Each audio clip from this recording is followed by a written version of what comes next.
Hey guys, this is Depesh Mandalia. We're live on the Facebook Ads Power Hour, and I have an awesome guest with me today, Eric Dyck from Vancouver, or is it Victoria?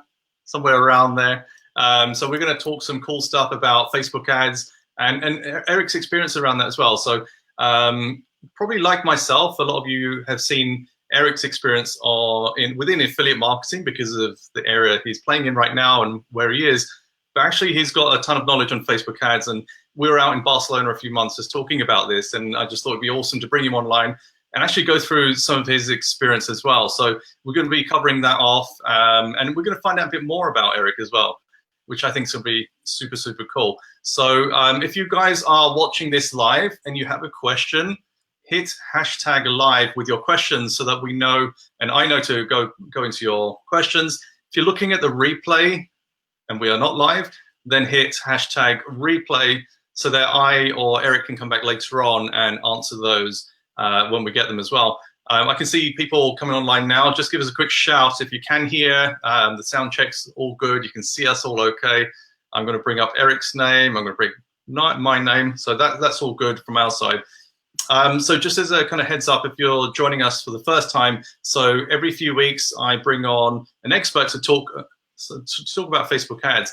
And actually, I bring on people I want to hear from. So I don't get fillers on. I don't look for people just for the sake of it.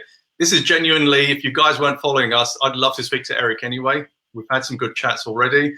And so for me, it's learning. For you guys, it's learning. And we're all learning and earning together. So this is what it's all about. So I'm going to get started with this. So just as a quick introduction of Eric. So Eric's a creative performance marketer. He's got over 10 years of experience buying ads, building companies, and educating the world's best marketers. So I met some of you guys out in Barcelona Affiliate World Conference, and Eric ran one of the events on that day, Ecom Mastery Live, and it was really, really good. So just before we went live, I was just mentioning to Eric, it's actually one of the cool things about that is the blend of people and the experiences he's brought onto the stage as well. So we'll talk through that later on as well, and we'll go into a Q&A. So if you've got questions for Eric, queue them up and we'll answer them as soon as we can as well. So I'm going to pass it over to you, Eric, now to introduce yourself a bit more, and then we'll take it from there. Nice. Well, yeah, thanks, Depesh. I'm thrilled to be here. I was saying this fits really well into some of my personal focuses for the year. Starting to get my level of expertise out there on a wide range of topics. So this is one I'm really excited for. And as you say, we've had a number of excellent talks already. So I have nothing but high hopes for this. You reach me in Victoria, British Columbia, capital of British Columbia, the tech capital of British Columbia as well, the marketing tech capital. I'm here in my living room. My office is upstairs, but I just prefer working in the nice, bright living space. I've got my emojis that I worked on with my daughter this weekend up here. The one with the terrifying mouth stitches. Those are teeth, actually. So don't be scared. That's just my 5-year-old daughter's emoji. But yeah. So I've been in the game since about 2006 when I started at an affiliate network called. Sorry, am I to go into my bio yet, or should we just? Yeah. So I started at a company. I see you're working with Katrina McGregor, and she was someone else who started at this affiliate network as well called Neverblue, and I was employee number 7 basically. I graduated university with a film degree, and I just spent my 4 years writing really weird essays about psychological effects of film and all sorts of different things like that. It was really outside of the box kind of degree that I really enjoyed. I made a few films. But I was left university with this feeling of overwhelming dread of not knowing what I was going to do. So I ended up going to Bangkok. I taught English in Bangkok, taught kindergarten in Bangkok for a year, taught kids in Korea for a year after that. And those were just wild years of personal exploration, a lot of fun, banked off some debt, which was good. So I came back. I ended up moving out west. And yeah, I kind of BS'd my way into this job as an affiliate media buyer. I sort of leveraged my weird experience in dissecting films and film theory and advertising, which is something I studied quite a bit, into this job as like a performance media buyer, where the first campaign I ever ran was for a ringtone. It was a ringtone offer, and I started a Google AdWords campaign for it. and I bid on brand keywords. And I didn't know you couldn't do that. And we got, we did like $100 in my first day when I first threw up my first campaign. I'm like, this is easy.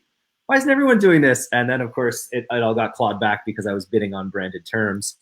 And so my journey began with that. So I ended up leading the internal marketing team at Neverblue, which is essentially a team of media buyers who ran the Neverblue offers at a better margin and tried to arbitrage clicks, essentially. And I started in search engine marketing.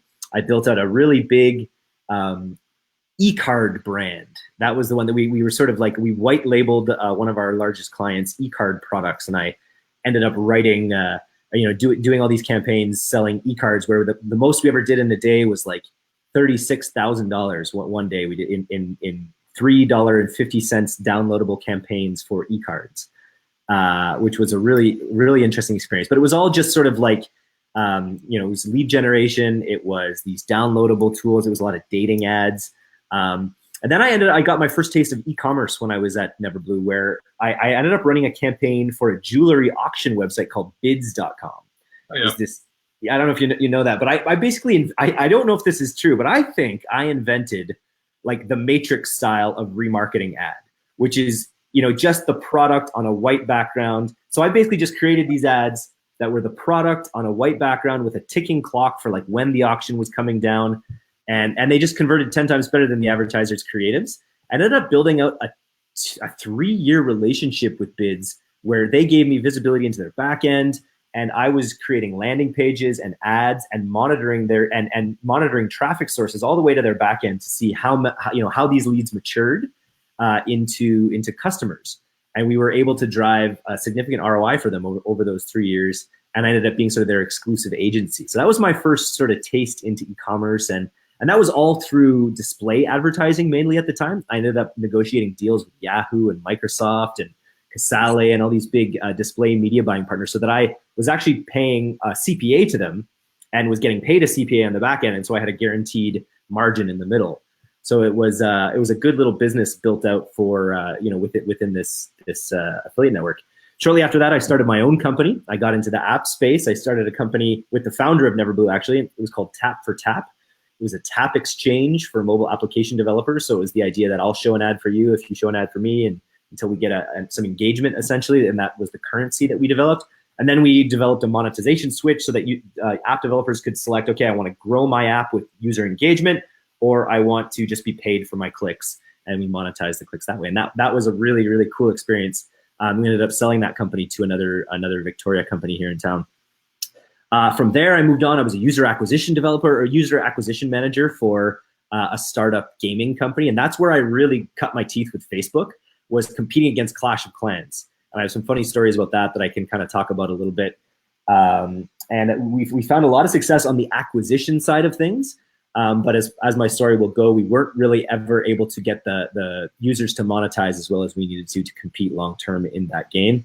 But it was a really great creative experience. I really got into podcasting in both Tap for Tap and then also in this gaming company, and just sort of creating content that became a big focus for us and something that I've kind of brought with me in sort of everything I've done since. From there, I was the marketing director at GoToMobi, which is a mobile DSP. And I started bringing that company to exhibit at Affiliate World events. And then I started doing some panels and doing some talks, and I ended up getting to know the iStat guys, the STM guys, and the conference guys. And they ended up, on my second time bringing that company back to sponsor, they ended up poaching me. They ended up saying, okay, well, we've got an education platform. We've got one course that we're trying to grow. We'd like you to take that over and build up our education brand. So that's what I've kind of been doing ever since February of 2017. So just about a year and a half into it. And it's been a pretty wild ride. It's been a lot of fun. Awesome. So you touched on Facebook ads. So tell me about how you landed into Facebook ads and your early experience. My earliest experience was running a Teespring ad for people who liked Donnie Darko. I found it as my favorite movie at the time, and so I just was like, hey, you can target people based on their exact movie interests. And And I did a small amount of t-shirt stuff at the time and thought it was pretty cool, but kind of got moved on to other things at that time. That was my very first experience there. And then I, like I say, I really got into it when I was running user acquisition for this a video game company that was really trying to break into the real-time strategy market, which was a really tough thing to do at this time. It was I guess that was 2013. That was when Clash of Clans was at its height. That's when Clash of Clans was probably spending $1 million a day or more on Facebook acquisition, willing to tolerate CPAs as high as $100 in key markets among key users, because they were so addicted to the organic traffic that came from maintaining their chart positions, that it ended up being worth it to just spend wildly aggressively. It was shortly after this time they started buying bus ads and all sorts of other things that made really breaking into that market, unless you were willing to spend $1 million a day, sort of impossible. But we were a startup brand. Sorry, Eric, question for you on that. So when you heard you could spend $1 million a day on Facebook, like, what was your reaction to that? Yeah, it kind of blew me away. I had a rep that was that really believed in what we were doing and was sort of letting me know what the bigger players were doing. And that was my first eye-opening experience. Yeah, definitely, about the potential, because I had worked at the higher echelons of display marketing for a long time. I was actually, I don't know if you've heard of AppNexus, but they're one of the biggest mobile sort of aggregators or display companies in the world. And I was their first self-serve client. And I have a famous story that I like to tell where I missed one setting on their hard to understand interface, and I ended up spending $42,000 in an hour. So that was my first taste of like insane scale. And then, yeah, knowing that Facebook could do $1 million a day was definitely eye-opening. But we started picking off traffic, and experimenting with creative. And that was my next big learning, was sort of just the power of Facebook creative and how important that was. We started by running character art that we had that our artists had mocked up, and we were sort of trying to bring people into the world that we were creating through this character art, and that worked okay. And then we started doing ads that were footage of the game, so it was actually footage of what the game actually looked like, and that did okay. But it didn't really click and start to do really well until we actually took like a middle ground where I ended up getting the 3D animator to create dramatic vignettes of the characters in crazy situations. So it was actually like it sort of combined the character of the animated art and the realism of what the gameplay was actually like. And so we ended up, so it was basically, there was 3 races in this game. There's dwarves, lizard people, and I can't remember, that there was some sort of high elf or something as the third one. And we created a scene where essentially a dwarf was being cornered by 16 lizards. And that sort of like evoked a response in people. And that particular ad we ended up driving conversions of people who liked Clash of Clans for under $1 CPA. And we were spending thousands a day because we were a funded company. But that was my next key learning, was it doesn't really matter how good your acquisition is if the product doesn't have a long-term strategy, or if the product doesn't back out. And in this particular case with this app that we were running, we didn't have enough attention into game design. And so we essentially were driving users at an incredibly low price, but we weren't able even to generate that much revenue back from them over time. So we weren't able to, our LTV numbers weren't anywhere where they needed to be in order to, our retention number, it was a really weird situation because our retention numbers on this app were amazing, but we had just created the game in a way that was super pleasurable for people to play it without paying. And that became a problem long-term for the company. But yeah, so that was my entree into higher volume Facebook ad spending. That's when I started getting a rep and really understanding a little bit more about the inner workings of the company and how to build out, lookalikes and things like that.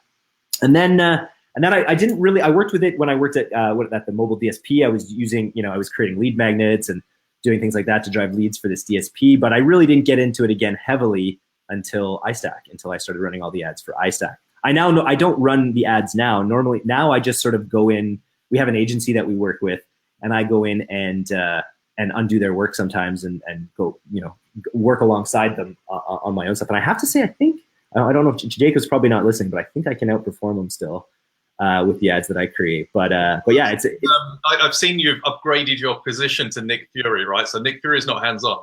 No, Nick. That's right. He doesn't run. Although I think in the most recent comics he has been given the super soldier serum, so he's probably. I think he's a real badass if he needs to be. But for the company to work well, he should not be. So just for context, for people that don't know what I'm talking about, just talk us through your little Avengers foray recently. Yeah. So we did a lot of things in 2017. In our first year, we ran our first course, the 6-week affiliate mastery challenge.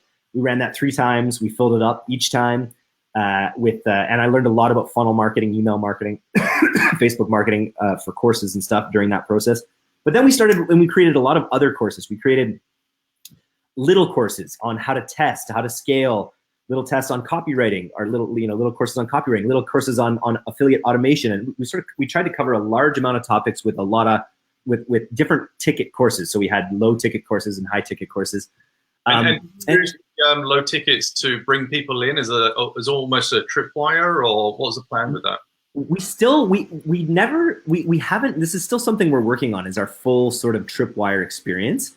But no, really, we actually launched these it was sort of like a byproduct. Actually, we wanted to add bonuses to the main courses we were selling, the expensive courses. And so we added them in as bonuses, and then we ended up just selling them at lower tickets. And Black Friday was amazing for us with that particular model. But what we tried to do in 2018 was, instead of launching courses sort of all over the place on a wider range of topics, we decided to put together a course that featured 6 of the biggest Facebook influencers, or e-commerce influencers more specifically, and then knit the course together in a way so that a student who took it could learn from the best possible person to learn about basically startup drop shipping, through to Facebook ads, through to analytics, through to influencers and funnels and advanced remarketing. So we basically went out and found someone who could help teach that specific aspect of the journey.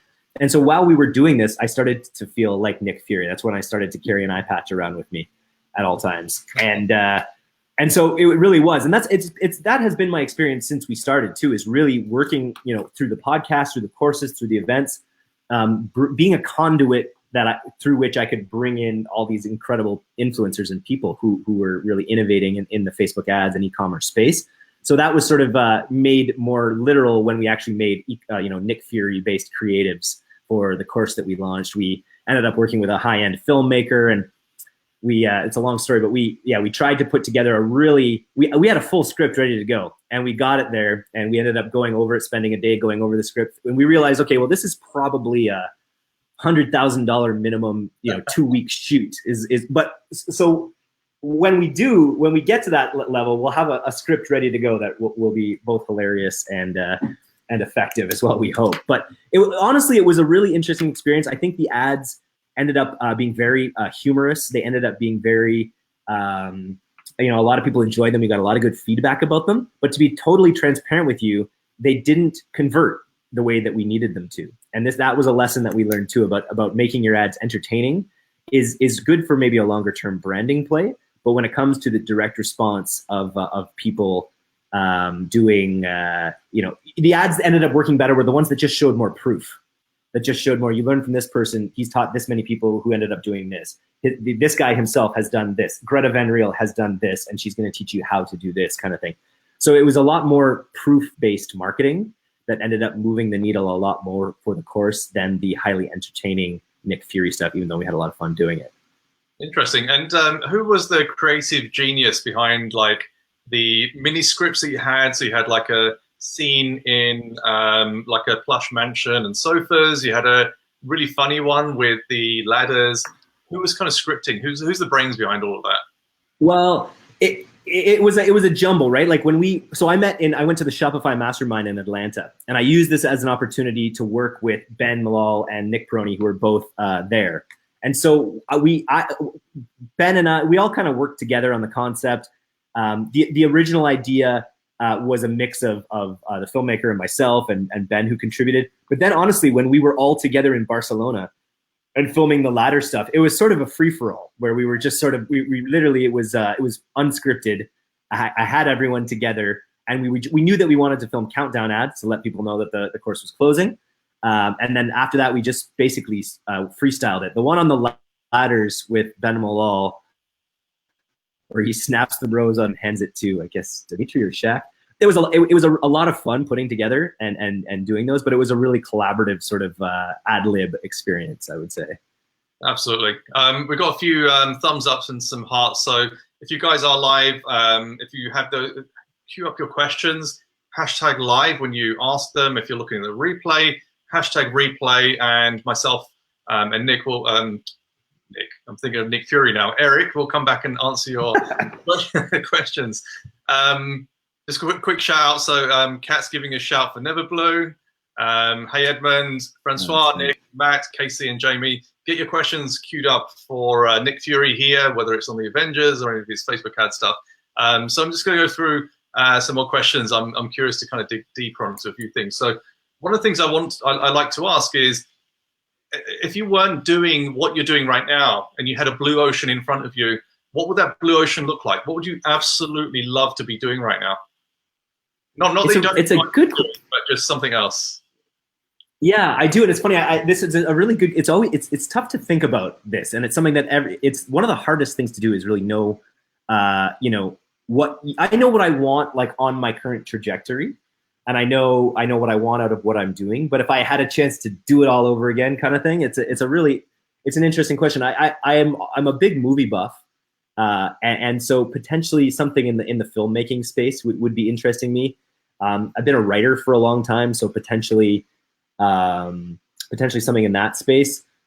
It's funny. Most of these things I don't discount me still doing. That's the thing. I think about, okay, well, once I can sell this or do that, then I'll get back to something that I'm also interested in. But the thing that came back, and it's something that I do want to do in the future, but it's probably, I don't talk about this a lot, but it's probably my prime interest. I'd like to be hosting a Joe Rogan-esque podcast that's focused on consciousness discussions of the nature of consciousness and its implications. That's honestly maybe the blue ocean thing that I'd like to be doing most and see in my future to be doing. Did you see his recent interview at all? Yeah, I've seen, you mean the Elon Musk one? That's the one. Yeah. Definitely. Is that the kind of interview you'd love to have, or type of that one? Yeah, I think so. I definitely. He's also had some. He had a guy on last month that was talking about quantum, about the new developments in quantum field theory and quantum physics, and to me, I think Joe Rogan is probably he's probably one of the most important voices. This is weird. It's hard to overstate this, but I think he's one of the most important voices in the world today, because he's having such high level discussions with such a wide array of people. He'll have a UFC fighter, so he's got an audience of people who just love UFC, which is a very broad audience, and then he's exposing them to people like Elon Musk and these quantum theorists and all these things. So he's a real idol of mine, and so I feel like podcasting is event hosting, podcasting, these kinds of things is where I feel like I'm in my area of genius sort of thing, and so really doubling down on that in the coming years is something that I'm keen on doing for sure, and specifically around the nature of consciousness is what I might say. But yeah, that particular podcast with Elon Musk was very, very interesting. He's such an interesting character. The way he speaks, the way he's measured, the way he didn't. I don't know that he said too many revolutionary things, but just his perspective of absolute limitlessness. About okay, well, that needs doing. I could do that. If I had all the time in the world, I could do all of these things. It's a really refreshing perspective to hear. Cool. There's a shout from Renee on that. So she's actually got a page called The Envy Factor, all about subconscious reprogramming. So something for you to check out, Eric. Yeah. Joe likes float therapy, which is a pretty cool thing to do as well. Yeah. I think, who did I read? Someone wrote a post, I think it was Jay Paul actually, on float therapy, and he had some out-of-world experience, and it can be a bit wild. If you try it, you'll experience it, and you kind of get what I'm saying, but those tried it. Are quite interesting. For me, I've only done it once, and I liked it. It was an hour-long float or something. It went very quickly. It felt like it was like a 15-20 minute thing, and I didn't get anything psychedelic, but I did get a very good sense of calm and peace, which is sort of a rare thing in the world of the constantly updating Facebook newsfeed. Oh, absolutely. As we know. So on that question, how do you deal with the constant updating Facebook feed? I mean, you're obviously on Facebook, you're keeping up with what's going on. How do you manage it day to day, all your alerts and conversations and groups? It's something I need to improve on, honestly. It's making Facebook serve me better rather than being the actual social aspect of it. Because I don't actually program, other than the podcast and my occasional like query that I put out there. I don't program a lot of content, and that's something I wanna rebalance. Like I use it to keep in touch with my family in Ontario and show pictures of my daughters. Anyone who follows me would know. But I want to get better at using it to actually get my message out there more so than be a passive vessel for others, because that's right now what it is a lot of, and it can be when in my as I'm working on my business plan and figuring out the direction to take the company. Every day I see someone else offering a course. Every single day there's like a new person offering a course in a new area, and I'm guilty. No, yeah, for sure, and so it can be overwhelming for sure to see the amount of people moving into this space, the amount of webinars that are coming up, the attention economy for people when it comes to training is a hugely competitive space. Yeah. So just making so my strategy kind of going forward is just making sure that I'm programming the content that I want to see rather than being more of a passive vessel for others' content is what I'm trying to do. I agree, and I think that's that would be something I've not observed from you as much, is actually sharing your own stories, your case studies, your experiences and stuff like that. Because even with the ecom mastery, the course that you did, all the background, there's a ton of stuff that people would love to learn from you on. And I think that, I'd love to see that as well. And I think that would be a really cool thing to see from you as well. Yeah, it's something I'm considering for sure.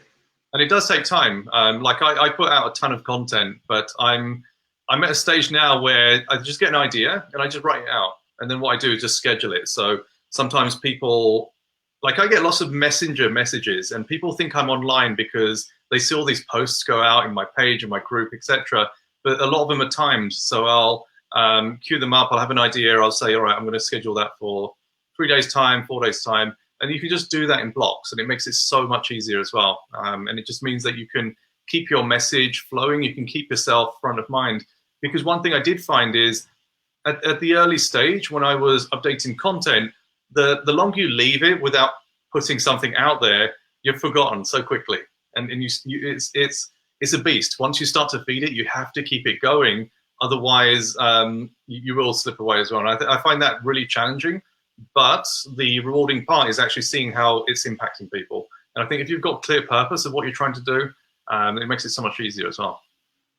Yeah, and that's something we're working on right now for 2019. Do you schedule your posts in Facebook, or do you use an external tool? I use Facebook. So just one Facebook, of my one thing I found is when you use external tools, and this is just based on experience. There's no hard data.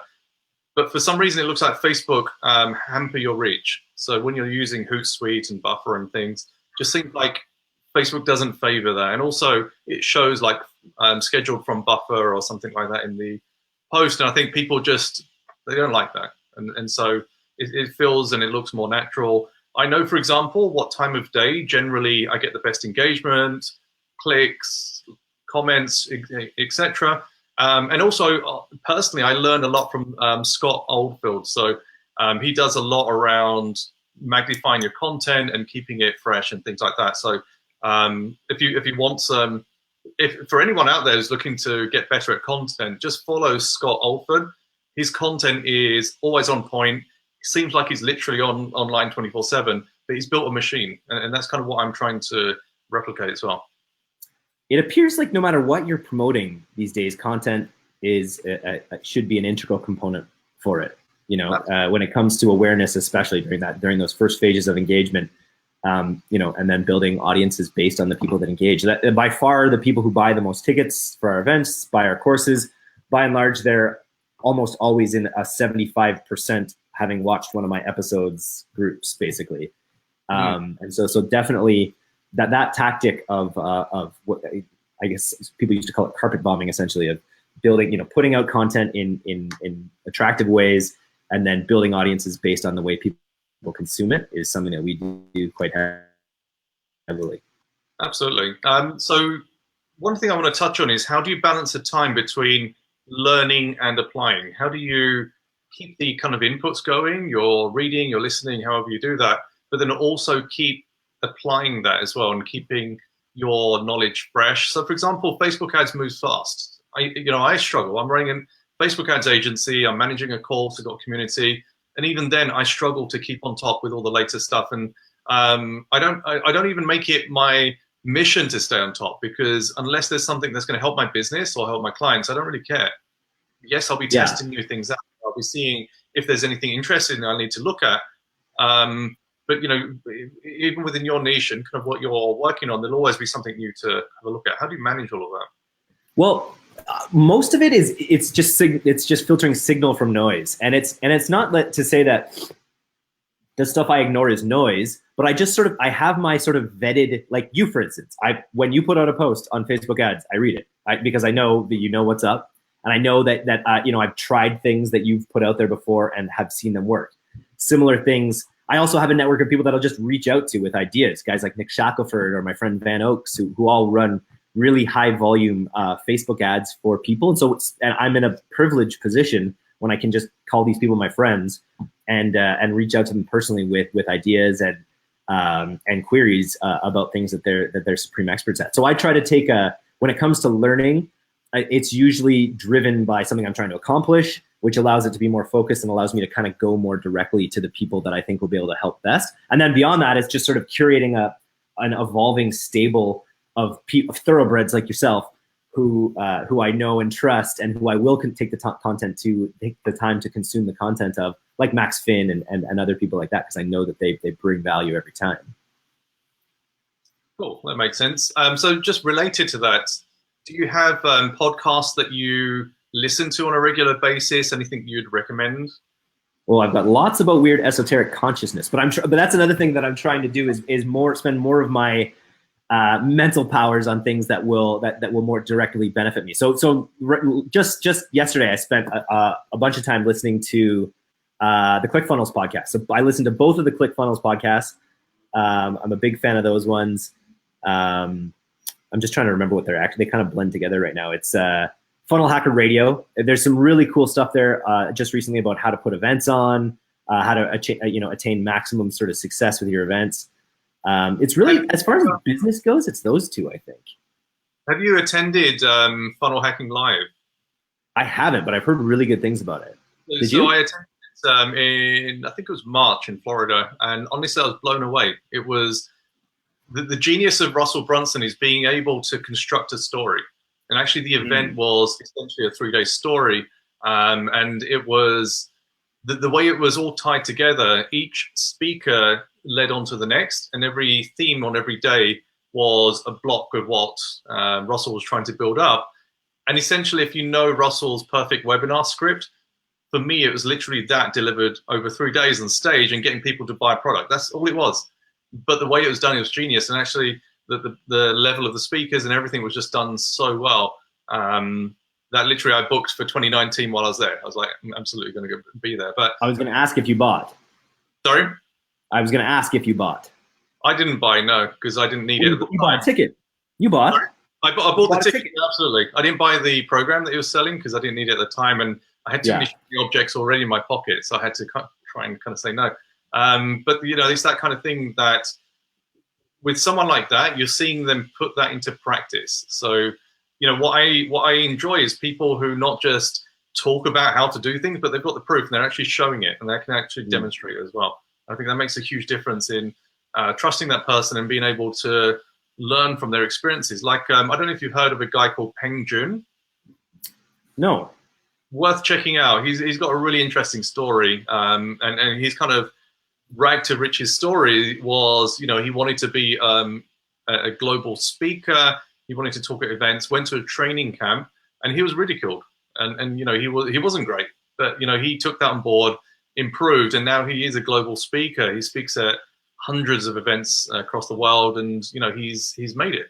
And that's that kind of thing that he's followed people. He's learned from their mistakes, made his mistakes, and developed and moved on as well. Very cool. That was one thing I learned this year. So I've done a lot of events. I've done, I've spoken at, I've been the host of the Affiliate World Conference now for the past 2 years. Before that, I was speaking for them already, and now I do my own events as well. And speaking from stage is something I'm really comfortable with.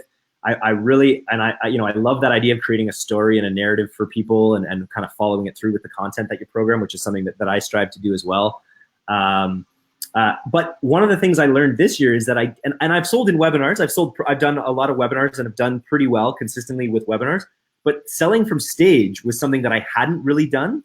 And this year in Barcelona, we sold our course sort of from stage, and it was honestly a bit of an eye-opening experience because it's different. It's different than webinar selling. It's different from Facebook ads. Like, actually selling from stage was something that I found that I left too much to the last minute and wasn't able to do it in the way that I had hoped. And so that was that was an interesting experience, something that I want to get better on. I think our events in general, we're not going to be focusing too much on selling. We really want to make the value for people who come based on the information that they get at the events, the tactics, the directly applicable stuff.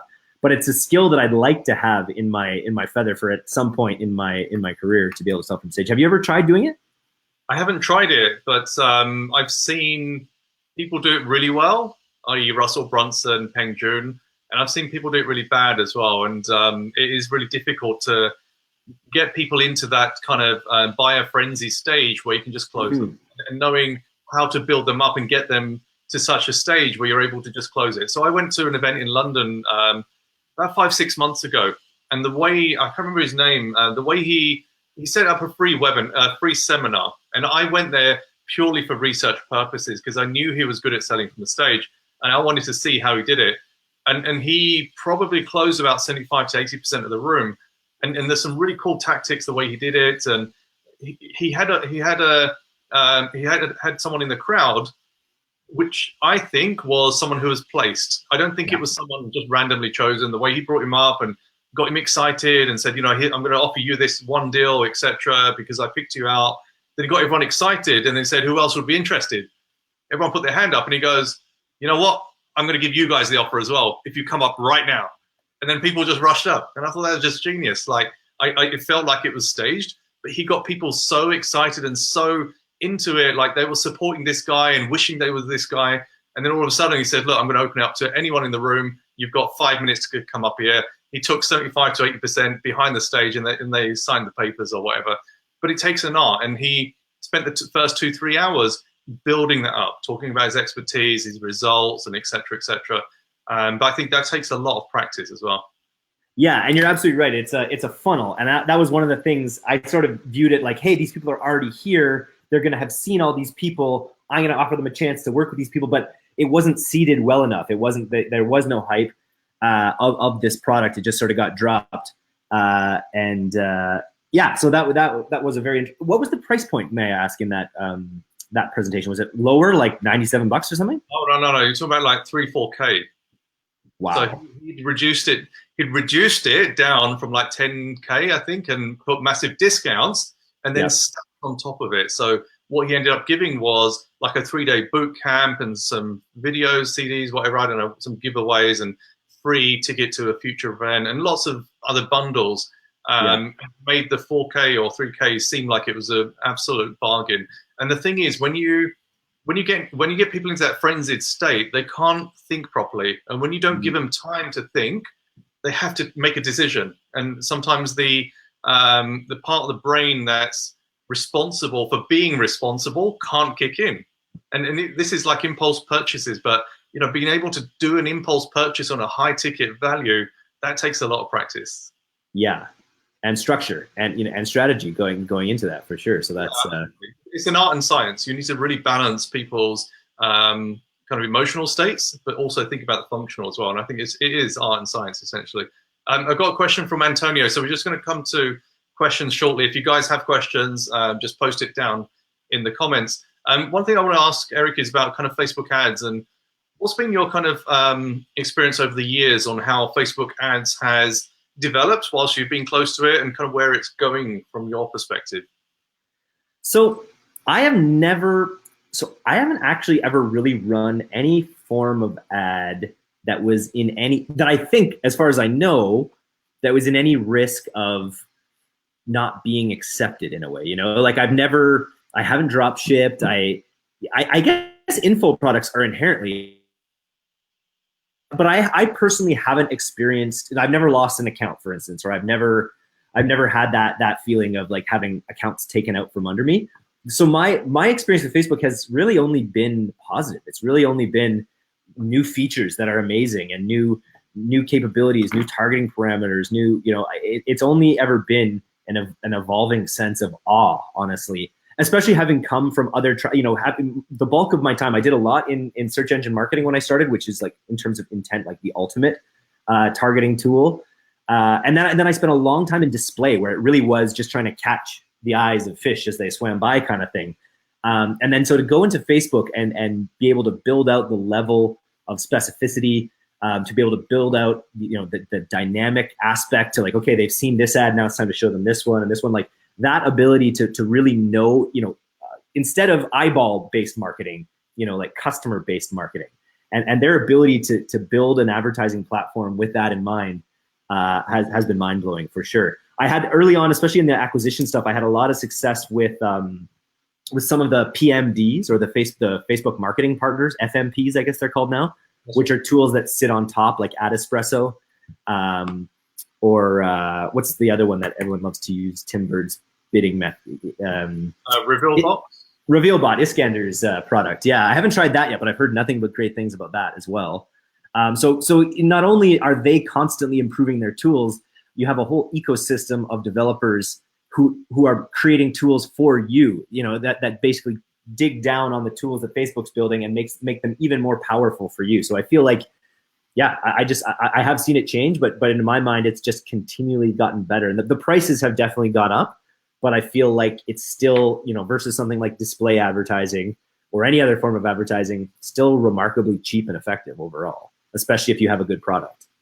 And I think, honestly, there's still a good 3 to 4 years of growth within Facebook. And I think what Facebook now need to look at is, and they are actually looking at, is more inventory. That's the biggest thing that's holding them back. And that's where Watch comes in, Instagram Stories, which came out kind of late last year, Instagram TV, IGTV, I think it's called. That's their biggest thing, is looking for new placements. So Marketplace came out and it's just kind of hovered around, hasn't done much. They announced dating at their last F8 event, and kind of being able to create a new space for dating. All of it comes down to engagement, so keeping people on the platform and creating more ad space. They're the only two things that keep Facebook going as a company, regardless of what they're doing. So they've got WhatsApp, they've got other things going on. Facebook for Workplace is another one they're pushing. And I think there's still, there's a lot more to come from Facebook, but there's also a lot of challenges still to overcome. And I think it's, at least for now, it's still going to continue to be the biggest marketing platform in the world. Honestly, it still is. And you say 3 to 4 years, and in that timeline, you're saying in 3 to 4 years potentially that it could be all automated to the point where media buyers aren't even needed, or like what are you thinking that's at the end of that timeline? So I'm thinking at the end of that timeline is, I don't know what's going to happen. So if I look at where things are right now with Facebook, there's still growth. There's still growth to come at the end of this year. Q4 is going to be absolutely insane. Into 2019, there's still going to be a lot of growth. There's still more platform work that's going on. So they're still going to continue to expand. They're going to still try to get into new markets. That I can see going for 2-3 years, but then I don't know what's going to happen after that. So is there going to be a competitor? Are the government going to succeed in taking Facebook down and doing what they're trying to do? Whatever's going to happen, I don't know. But I'm still confident that Facebook still has legs for a few years to come. You know, one of the things that I see happening a lot more is Facebook cutting down on bad experiences. So bad experiences are drop shippers that fire up a store, make 6 figures in a couple of months, and then they exit and they start another store. When I was doing some ads in 2015, I was trying to do some highly personalized and targeted ads. And that was the time that t-shirt sellers were picking up people's names and creating personalized ads. And Facebook got a lot of complaints because they're like, how do they know my name? How do they do this? How do they do that? And I think that's the ongoing tug of war that Facebook have, is they have an immense amount of targeting, but they don't want people to know they have that. So for example, when you call someone out and say, specifically because you meet this criteria, then we're giving you this offer, you're not allowed to do that. That's against policy, because they don't want people to know how much data they've got, because the data they have is just unbelievable in terms of the depth and the breadth. And if the regular user was aware of all of this and how much they're giving up, they'd be quite upset. And that's an ongoing tug of war. That as advertisers, we want all of this insights, we want more interests and behaviors and stuff like that. The user's going to start tugging back. And then Cambridge Analytica and things like that just blew it out, and it made it more aware to the public than it was before. Yeah, no, I definitely agree with that. It's a really interesting thing. I'm always wondering, like, when will our identities be actually more tied to our online personas? Like, what is going to be the event that triggers, okay, now you can vote online, or now, like actually having a persistent online persona. And I guarantee Facebook wants to be the one that is legislated to be that. You know what I mean? Like, at the same time, they want to ride that, because it feels inevitable in some ways that we'll have our offline world and our online world will just continue to mesh. Yeah. I would say that the coolest thing that Elon talked about in his Joe Rogan podcast was something that I read. You ever read Wait But Why? No. It's a web comic, but it's an incredibly in-depth web comic. And somehow this Wait But Why comic was all about Elon Musk's neural. Talked about it in his podcast. It aims to be sort of the issue right now that we have with engaging with Facebook or anything is a data issue. Like, we're only giving it as much data as our fingers can type or our mouse can click. But what Neuralink aims to do is sort of exist between your cortex and your limbic system as like a way to access the internet mentally. And that idea of blowing that bandwidth open so that you're not just giving an input with your keys or your mouse, but you're literally a two-way street of your consciousness being like enmeshed with the internet, so that you don't have to type in, what is Depesh Mandeli's email, or you just think it and it comes up. Like, that to me is such a really interesting point. And it's like, when that happens, like, the bandwidth that will open up so vastly with your experience with the internet, that it sort of will become essential that your identity is also tied to your on and offline personas are tied. So that to me, I'm sure Facebook was listening closely to Elon's Neuralink talks, but that's where my mind goes. Yeah, I mean, Facebook, they've launched, or they bought and redeveloped Oculus, and they're playing big in developing these virtual worlds. And some of the stuff they've done within Oculus is really, really like, they had one new feature that they developed around taking a picture and actually creating a 3D environment from that one picture. So if you imagine taking a picture that was, captured 20, 30 years ago, you feed it into this machine, and then you go into this virtual world, and you're actually sitting right or standing right in the middle of that picture. So if you imagine like a picture of your parents and you as a child, they've developed this into a 3D model that you can actually stand within, and you can look around and you can see everything in that room. And it's that kind of holodeck experience. So Xbox have just recently developed something like that as well. And I think Kanye West and a few guys were playing some shoot 'em ups. But that's kind of taking the real life experiences into that virtual world so that people can connect wherever they are, and you don't have to physically meet up. And that's, I think people will lose out a lot, because as humans, we're tribal and we like to physically be together. But who knows? Maybe as a species, we take a shift and go into this virtual world in hundreds of years' time, where that just becomes normal. And actually meeting face to face, I'm thinking like Demolition Man and some of the stuff that was going on there. I don't know if you remember that film, but yeah, exactly. It's that kind of thing. Citizen, good evening, citizen. We're verging into wildly esoteric territory here. I mean, I would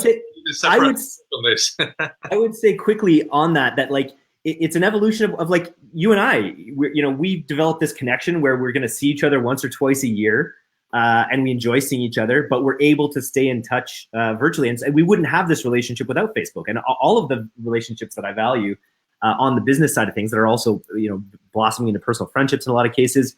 These are things that are just totally facilitated by Facebook. look at, you know, evolution of communication and say, okay, well, we're going to become these siloed beasts that don't actually see each other, but we're also creating all these other amazing opportunities for connection that we wouldn't ever have had. Yeah, absolutely. So it's important to keep that in mind. Let me just plug my Mac in before it dies.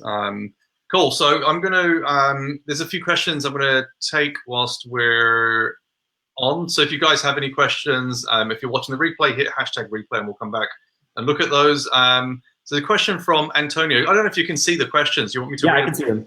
Okay, cool. So if you want to take Antonio's question. Not sure if it's open to questions. I guess everyone can see it, so I don't even need to read it. Yeah. This is something that I kind of that I think about quite often, and this is part of my desire to get my voice out there and sort of leverage the expertise that I have. And it was something that we consciously did. You know, I've sort of been a facilitator, someone who brings people in, and we provide this sort of platform and build the audience and some of the marketing tactics and stuff. But it's a very good question, Antonio, because there's something that you don't get. Like when I'm selling a course that's by a bunch of other people, to be totally honest, that's not as always as an attractive feature as Depesh coming out and saying, hey, learn from me, these are my methods. With me, there's a layer removed where I have to be sort of, you know, you're going to get this knowledge from this guy, this person, this girl's the best from this reason. And so there has to be a subtle shift in the way it's marketed, I think, and in what I'm trying to do with it. You know, we're really trying to be a platform. We're trying to be a platform for learning, where we sort of vet these experts and bring their content on. But we're still honestly finding our footing when it comes to the complete ongoing model of this information, and not being an expert ourselves, or not coming across as an expert necessarily ourselves, is something that we're really trying to negotiate. So the pros of it are that, you know, not this is going to happen to Depesh, but we're always going to be on the cutting edge. So we're always when someone goes too guru or stops teaching things that we think are relevant, we'll stop highlighting their content, and then we'll always be able to take on new people, and really always have the freshest of the fresh stuff, without always and learning it ourselves at the same time. But whereas when you're the guru, most of the time, in a lot of cases, unless you have a long-term plan, you'll see most gurus burn out pretty quick. They'll have a launch, it'll go well, maybe they'll be able to keep it going evergreen. But most individual gurus, in my experience anyways, make some money for some short time, help a lot of people, I'm sure, in a lot of cases, but they're not able to kind of keep it going as long. So that's to me the pros and cons of that. When you say specifically of operating an agency, this is something that I think content when you're running an agency is like an absolutely essential component. I'm sure Depesh is experiencing this. And it's such a competitive market out there, so that if you're building an agency, which is something that I'm also looking to do kind of in the next little while, is to kind of build out an agency that leverages some of my expertise. But I think having content, whether it's conversations or yourself, is super important for building out an agency. Would you agree with that, Depesh? Yeah, I do. So it's an interesting point. So a few things to pick out. The term guru has been really twisted and ruined, I think. So I would say I'm not a guru. I don't like that word. You're an influencer. Yeah, I mean, that's quite interesting. Someone actually mentioned this recently, saying, you know, you're influencing people in what you're doing. And I actually set out to do that. So last year I had a conversation with someone quite senior at Facebook, and we were just talking about the UK market. Now, there's a big difference between the UK and North America in that there aren't many names that you associate with any kind of niche, whether it's eCom or Facebook or Google or whatever it is. Whereas in the US, and also in Canada as well, there is that kind of thing that people develop their personal brands. You know, if you think about Facebook ads, eCom, SEO, content marketing, influencers, you can always think of top of mind, and they're generally North Americans. In the UK, two things: people don't generally self-promote their own brands as much, but also when people do push their own brands, people don't like to follow them because it feels like they're being too brash or overconfident and things like that. So I've actually struggled in the UK, but I have like my groups, my pages, my lists. I have a bigger following out in the US and North America, and actually in Singapore and some other countries than I do in the UK. And it's just how people perceive and how cultures perceive that as well. So that's just one thing about. Is it a tall poppy thing? Is it a little bit like a tall poppy thing? No? Yeah, I think it is. Yeah, it's that kind of thing that people, yeah, people want to make it, they want you to feel accessible. Maybe, I don't know. They don't want people to stand out too much, because then it just feels like you're not relating. I don't know. I'd love to change that in the UK, because I think it's good to have influencers and people you can trust. And you know, someone actually asked me last week and said, you know, I'm interested in working with you. I love your stuff, but are you in it for short term or long term? And this comes back to your point about people do pop up and then they disappear. And you can only take what you can see, and you make a decision on that, on kind of who you follow. But the reason I'm doing this long term is because I have a mission. And I think sometimes, like when I spoke to this person, I said, some people have a goal, which is, I want to sell this course, I want to make money. That's very different to, I have a mission and I want to actually enforce change because I have a reason to do so. And when you've got a mission and you're actually trying to do something with a purpose, you're more likely to stick around, because it's then about impact. It's about creating change. And I think that's the difference between people who do burn themselves out, who are there for the money, get the money, you know, they'll make their 7 figures and then they move on. And actually, I read a really interesting comment that the ones that have already made it are the ones that are more likely to share their knowledge and give up their time than the ones that are struggling to make money, who need to sell stuff to keep themselves going. And I think that's the thing that I look for, which is I try and follow and connect with people who I know have already established themselves. So money isn't their motivator. They've got a different purpose, whether it's personal or worldwide purpose. It's something bigger than themselves. And I think that's something that I aspire to as well. Does your audience know your mission? I don't know. I'll have to ask them. What's your mission? You told me a little bit about Beheaded, but I'll put you on the spot. What's your mission? Yeah, so my mission right now is, it actually started off with Facebook last year. So the reason I started off an agency was I criticized Facebook because their level of support is not good enough for the majority of advertisers. And so they said, look, is that something you can actually fulfill, where you can actually support more than one client at a time? Because I was contracting. I was doing 3 months here, 6 months there, and you're only focused on one client at a time. And I said, yeah, I could probably do freelancing or start an agency and do 5, 10, maybe even 20 clients.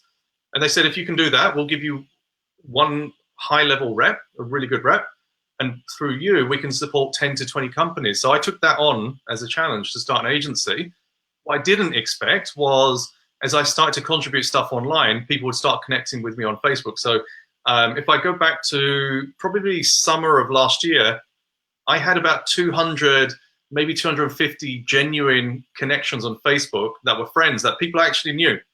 Now I have, I don't know, 3,500 people, of which 3,000 I don't really know, that follow me for that influencer status. They want to learn, they want to connect, all that kind of stuff.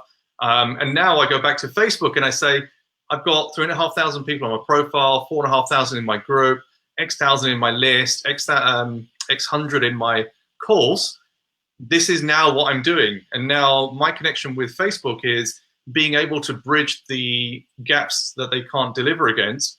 But also bigger than that is to try and overcome the bad advice and the bad experiences out there for people that can't afford a big agency. You know, they want to either run Facebook ads themselves or they just want to get started. So I've got my free group where I put lots of knowledge out. So if people want to learn Facebook ads, they're already applying it, then they can enhance their status.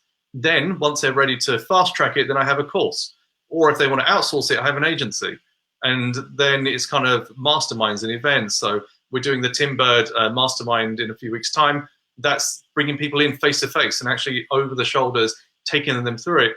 And honestly, the thing that I most enjoy, that I'm passionate about, is educating. I really, really enjoy it. And that's why, you know, the opportunities to do speaking events, face-to-face masterminds and things like that are really, really motivating, because you actually get to know the person behind it.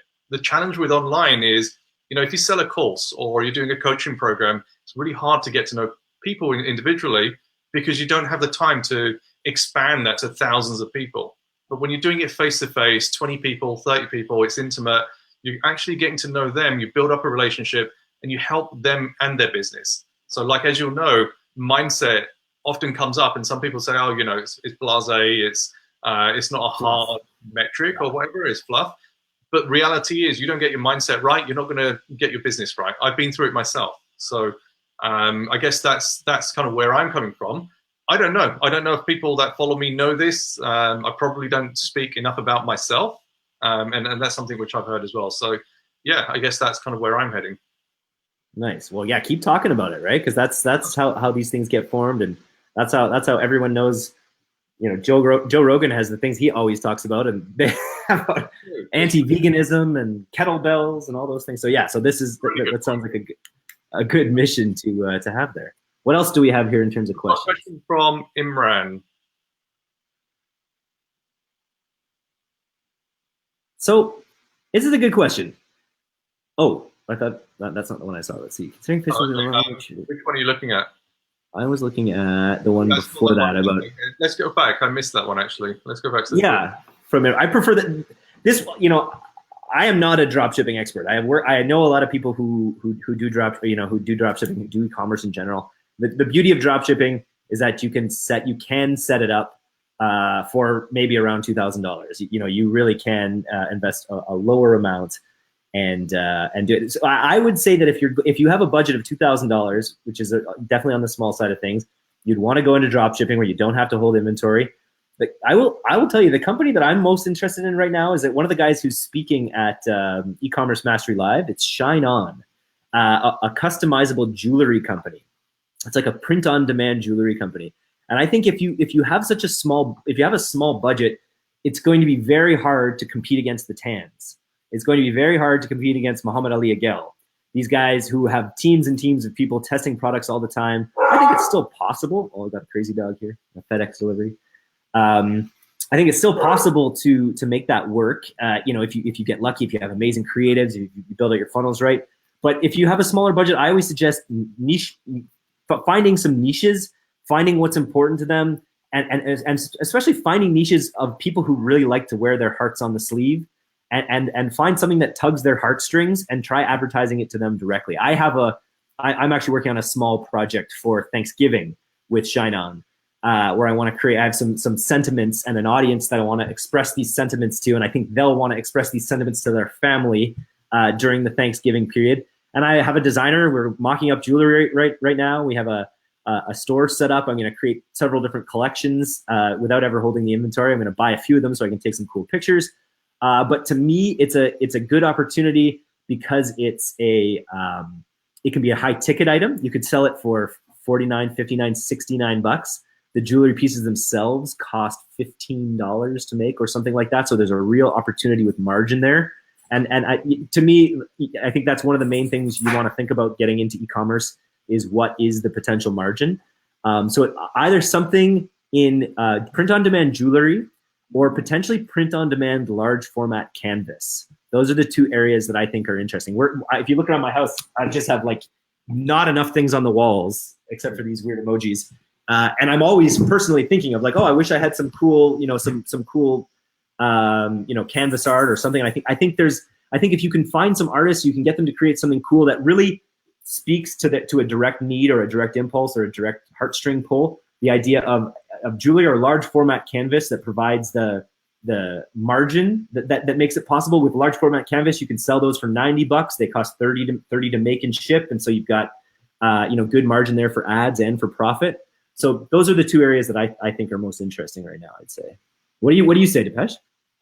That's a really good shout. I was going to say the same thing, that a lot of people jump straight into AliExpress drop shipping, but actually the lower risk, if you can find and test and find a niche, is actually with print on demand. With print on demand, if you find a reputable supplier, then you don't have to worry about, is it going to come on time? How long is it going to take? What's the quality of the product like? Order it yourself, have a look. But I started drop shipping early 2017 before I went into the agency, and one of the reasons why it didn't really appeal to me is because the product quality is really hard to get right, and you have to really get some good volume and own the relationships with the suppliers to be able to get that consistency. And when you're starting off, that's really, really hard. And actually, when you're starting off, you're scraping the barrel. It's the barrel that the Tans and the Agwells and all that have already been eaten from, and you're taking the scraps. And then when you start to build up and you find a niche and you can then scale it, you have so many other problems. You know, like for example, I was speaking to an entrepreneur recently who was scaling aggressively and had no idea that China literally takes like, I think a couple of weeks, if not the whole month off the Chinese New Year. And his business, like he made huge losses because all these sales came in, he couldn't fulfill them. And you know, that needs cultural understanding. There's a lot of people that get ripped off with suppliers and stuff like that. And you do really need to know your supply chain. Whereas with print on demand, you can bypass that. So I'm actually doing some stuff at the moment. So I'm testing out similar to yourself, Eric. So canvases, jewelry I didn't look at. I'm going to look at that. But check out Motif as well. I'm sure you know. Motif. I don't know Motif actually. Okay, yeah. So they do print on demand as well. So it's finding supplies like that have a reputation that you can find a passionate niche. So even if you don't go straight with print on demand, one sec, Charlie. You can carry on. You can do your testing with AliExpress products just to see where the interest is. So, for example, one of the things I talk about is if you found a niche and you're doing testing, you don't have to sell a product. Even if you have sales coming in, you don't have a supplier yet, it's all kicking off in Eric's house. You can start the testing and refund people if your product's not ready. But at least you're testing the market, you're testing the audience, you're testing the creatives. So yeah, I definitely recommend print on demand for ease, and you know, you won't get as wide a selection as you do with dropship in places like AliExpress, Alibaba, wherever. I think for me, the preferred routes, and you know, I've done 8 figures with printing on demand. It's just so much more scalable. You can literally find printers in different countries, copy and paste what you're doing, and then scale it up. Whereas with dropship, 8 figures, other challenges as well. You've done 8 figures with print on demand? Yeah, so it's a children's book, and so the thing is, like, we were already selling through third parties. We knew the product was good. It was just finding it, and this is how I actually first started to make Facebook ads work, was through print on demand, and we scaled it. So the first year, I think we took it from 850K to 8.5 mil, and then from 8.5 mil revenue to 26.5 mil. Now, there aren't many ecom businesses that can cope with that kind of scale, but we never ran out of stock. Stock was never a problem. So if you're doing dropship from AliExpress and you scale that aggressively for a single product, you're going to run out of stock. Whereas for print on demand, we just needed to find new printers and then just send, because it was a personalized book, we just printed the front and the back, and the rest was done automatically. It was bound and then sent. We could scale out into multiple countries. So launching in Australia, we're not worrying about, you know, how long is it going to take to get in. The product was already there. We just found printers in Australia and distributed locally, which meant we could scale fast and we could deliver cheaply because it's all local delivery. So for me, my experience in scaling Facebook ads and ecom has been through print and demand, and for me, that's the safe space. So I've tried the dropship, I've tried AliExpress. I don't like that. To me, it's too stressful. I don't like stressful stuff. So that's something I'd recommend as well. Absolutely. Did you write the book as well? Oh, no, I didn't author it. No, not at all. Oh. Look, I read a lot of kids' books, and so I'm always. I think that's a really interesting. But it was a single book. It wasn't a bookstore. It was like a single book that you guys built a funnel for. Single book. So the gist of it was, and the website is wonderbly.com. So the gist of it was, you could take a child's name. So let's say Eric, for example, and you'd have mini chapters for each letter of your name. And so you have a story based on E and then R or IC. And it was a themed book around someone who'd lost their name and then found it at the end of the book. It was completely unique. And we did a ton of testing before we were able to scale it up. And I think this is also where people suffer with Facebook ads, is they just think you can run the ads and you can scale it up because people are just waiting to buy. It doesn't work like that. And I think you alluded to that before with your user acquisition. If the product isn't dialed in already, Facebook is not going to scale it. You have to have that product dialed in. You have to have that product well shaped and well formatted. You need to know your audience, get the creatives right, all that kind of stuff. Then Facebook ads will deliver. It absolutely does. So yeah, I just reiterate that print on demand is the safer and faster way of scaling. Glad we're in agreement. Cool. Let's bring up the next question. Was from Imran actually, so I'll let you answer that one. I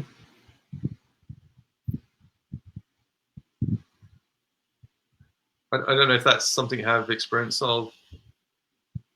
I don't have a ton. Like We do PPE with our video ads. So when we build audiences with PPE on we use PPE and we use the viewing ads as well, video viewing ads. But yeah, I don't. And if we're going to gauge the interest, I don't have a great answer for this one. What are your thoughts? So I think I'm just trying to understand the gist of the question. Yeah. So it's testing and then delivering. So interest with clicks, isn't traffic a better? So this comes back to something I call the graduation framework. So the way the testing works is I'm getting an audience and I'm getting some creatives. All I want to do is find out, is that audience interested in the creative? So I'm looking at click-through rate. So that's my first metric. Then I'm looking at, are they actually interested in the product? So then I'm looking at how many people get to my product page and my cart page. That's all I'm considering when I'm doing this graduation framework. When I know that I've got a good click-through rate based on what I know is good and bad, and I know people are actually getting past, so they're not just bouncing off my page, I know there's interest. And the reason I use page post engagement is twofold. Number one, your CPMs are cheaper, often 3, 4, even 5, maybe even 6 times cheaper than running website conversion. And this strategy was born out of working with startups where they didn't have a lot of money. So it was, how do you test small and how do you test fast? So if you have $5 with PPE, you can probably get 1,000 impressions. With website conversion, maybe 100 or 150. So you have to spend more to get that same data back. So that's the reason why I use page post engagement. And then the second reason is because page post engagement isn't your prime audience. By virtue of that, if you find that page post engagement is actually driving clicks and driving people down your funnel, that is a super high indicator you have a really good audience and a good creative. And this works time after time. So what I do is test lots of audiences, test lots of creatives, and then when I see a match, then I move it into website conversion or whatever my main objective is. And probably, I don't know, 9 out of 10 times, that audience and creative works really well on website conversion. So that's my testing method. And like for example, if you've got $100 a day to test, for me, I would spread that across 10 ad sets, maybe even 20 ad sets at small spend and test lots of things quickly, rather than just take that $100 and test one ad set and just see kind of how it goes. I agree. Cool, good stuff. No more questions there. Eric, are you still running your video series? How's that going? My podcast, yeah, it's been on hiatus right now because we have a bunch of episodes that are sort of in the can that we're going to be releasing over the next couple of weeks. But I'm gearing up for it with our sort of, into 2019 and beyond. We'll be doing an interview series with all the speakers in ECML, and then beyond for our events in 2019 as well, which we're going to hopefully involve you in as well. Awesome. So what's coming up for you over the next kind of 6 to 12 months? What's got you excited and motivated? Yeah, so heading into Q4 here, so the first thing on the calendar is the Black Friday. We're very excited. We did a lot with Black Friday last year with our existing courses. And so we're basically taking, we launched this 6-part course with 6 people for a $3,000 price point, and it did pretty well. But with the audience that we gathered, price point was an issue. And so what we're doing is breaking the course down into smaller pieces, into the individual component parts. And so we'll be gearing up for some sales for some of those units and reopening the sales for the full course coming up. But it's just, there's so much value, I think, provided in these individual courses. The one that Greta Van Riel did on influencer marketing, there's literally nothing out there like that gives people A to Z, step-by-step, walkthrough of like high-level influencer marketing. An extremely valuable course. Nick Shackelford's course, I'm really excited to market that one to sort of a higher-end Facebook audience. I'm sure there's some stuff that you'd get out of it as well, Depesh, and then we're just getting ready to launch Nick Peroni's course, which is more of the entry-level, high-quality, high-profit drop shipping course. So we're going to be launching these over the rest of the year. And really gearing up for a big Black Friday thing. Then it's Bangkok that I'm really excited about, as always. Tim Bird's retreat, which is always a super fun time, which you'll probably be going to as well. And then 2019, and we have some big stuff that we're going to be announcing for 2019 soon. that involves events. We have some seriously awesome events planned, and we're really putting a heavy focus on events actually in 2019. I can tell you, and so I'm excited to share that with everyone. Cool, awesome stuff. So guys, I hope you've enjoyed it. I've enjoyed it. It's always a pleasure talking to you, Eric. Anything else before we sign off? Renee enjoys it, that's for sure. Oh, absolutely. That's it. No, it's just another great conversation with Depesh Mandalia. And you may or may not care this, but I'm a 4-time cricket champion. We just won our cricket championship. I have to get that out there to anyone who might care, because so few people care. But it's been a great pastime of mine over the past couple of years. So absolutely good stuff, Eric. It was a pleasure talking. Thanks, guys, for joining us on the live. We'll be back in a few weeks' time on the Facebook Ads Power Hour. Enjoy the rest of your day, and again, Eric. Go to iTunes and look up The Robust Marketer and subscribe to my podcast, because we've got lots more of that coming. We have so many good conversations that happen there, including Depesh's. So make sure you go subscribe to that and search for it so the algorithm helps. Nice one, Eric. Thank you. Cheers. Thank you.